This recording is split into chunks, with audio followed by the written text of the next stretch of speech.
السلام علیکم فرینڈز، میں آپ کی سہیلی زاہدہ سہیلی دا ہارر سٹوری ٹیلر میں آپ سبھی کو خوش آمدید کہتی ہوں۔ اور آج آپ میرے اس چینل پر آدھی انسان آدھی چڑیل سٹوری کا پارٹ سیکنڈ سنیں گے، جو کہ ایک سکیری اور دلچسپ کہانی ہے، تو اس کو لاسٹ تک ضرور سنیں۔ تو چلیے شروع کرتے ہیں۔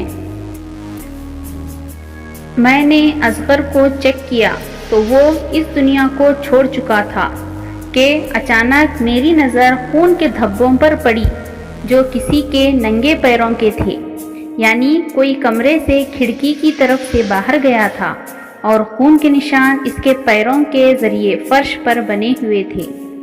میں نے پہلے گھر کی تلاشی لی لیکن بھابھی کا کوئی پتہ نہ چلا، لیکن وہ قاتل ہو سکتا ہے، بھابھی کو ساتھ لے گیا ہوگا۔ میں نے پیروں کے نشان کا پیچھا کرنے کا فیصلہ کیا اور کھڑکی سے باہر کی طرف نکل گیا، لیکن میں نے تھانے کال کر دی تھی اور سب حقیقت بتا دی تھی۔ پیروں کے نشان ٹارچ کی روشنی میں بہت واضح نظر آ رہے تھے، لیکن یہ کیا؟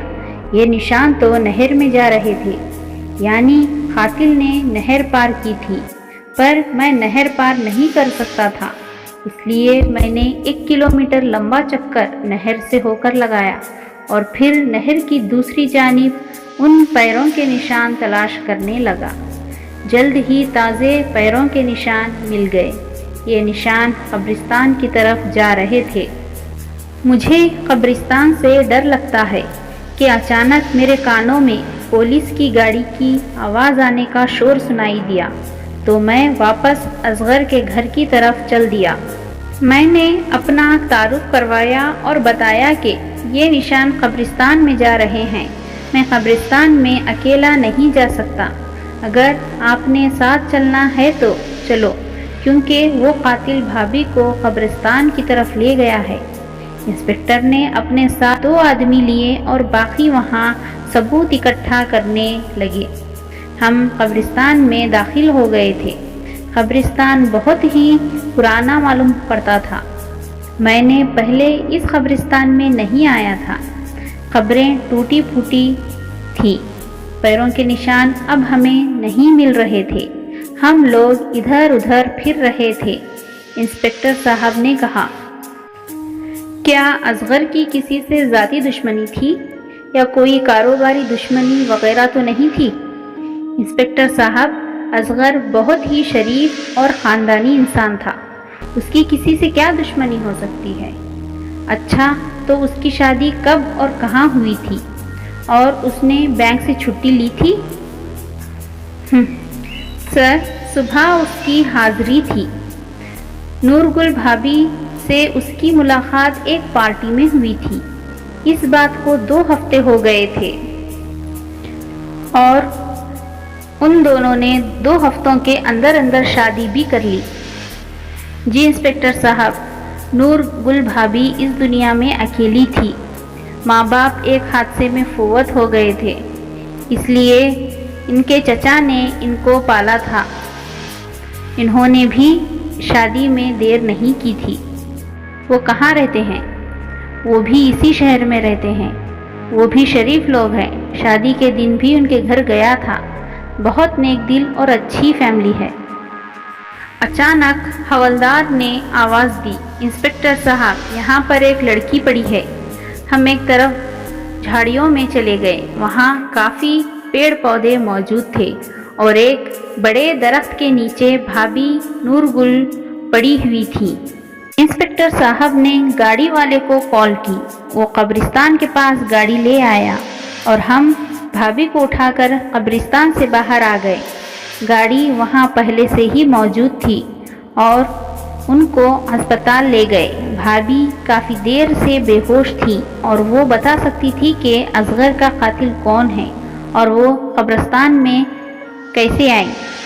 شادی کو تو کچھ ہی دن ہوئے تھے اور ابھی تک اصغر کی چھٹی بھی ختم نہیں ہوئی تھی، تو نورگل بھابھی پر شک کس طرح کیا جا سکتا تھا؟ کیونکہ جب تک آپ نے کسی سے ملتے جلتے نہیں، آپ کو کیسے معلوم ہوگا کہ وہ کون ہے اور اس کی طبیعت کیسی ہے؟ آج اس واقعے کو 3 دن ہو گئے ہیں۔ بھابھی ابھی تک بے ہوش تھی اور قاتل کا کوئی سراغ نہیں مل رہا تھا۔ میں بینک سے واپسی پر اسپتال کا چکر لگاتا تھا، کیونکہ بھابھی ہی وہ ذریعہ تھی جس کے ذریعے ہم قاتل تک پہنچ سکتے تھے۔ ہمیشہ کی طرح میں فارغ ہو کر تھانے گیا تو میری ملاقات انسپکٹر خان سے ہو گئی۔ خان میرا کلاس فیلو تھا اور ہماری بہت اچھی دوستی بھی تھی۔ میں نے سارا واقعہ خان کو بتایا۔ انسپکٹر خان کسی گہری سوچ میں ڈوب گیا۔ کافی دیر کے بعد وہ بولا، شہیر، مجھے نہیں لگتا کہ یہ کوئی چوری یا قتل کا معاملہ ہے۔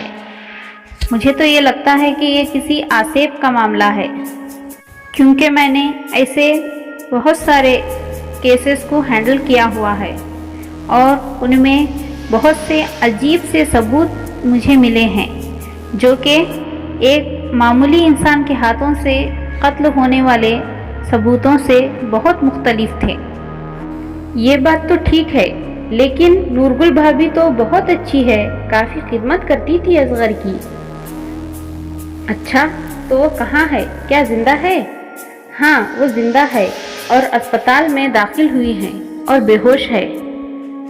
تو چلو ہاسپٹل چلتے ہیں اور مل آتے ہیں تمہارے بھابھی سے۔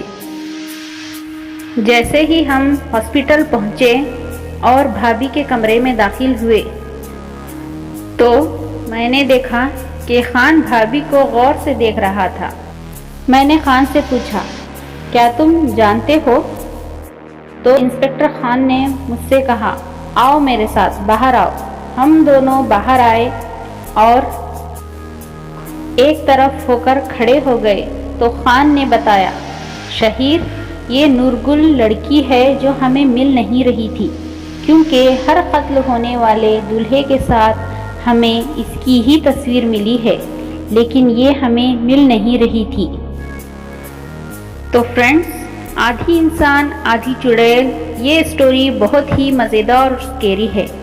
پلیز اسے پورا دیکھیں اور میرے اس چینل کو سبسکرائب، لائک، شیئر کرنا نہ بھولیں۔ تو پھر ملتے ہیں اس اسٹوری کا 3rd پارٹ لے کر، تب تک کے لیے اللہ حافظ۔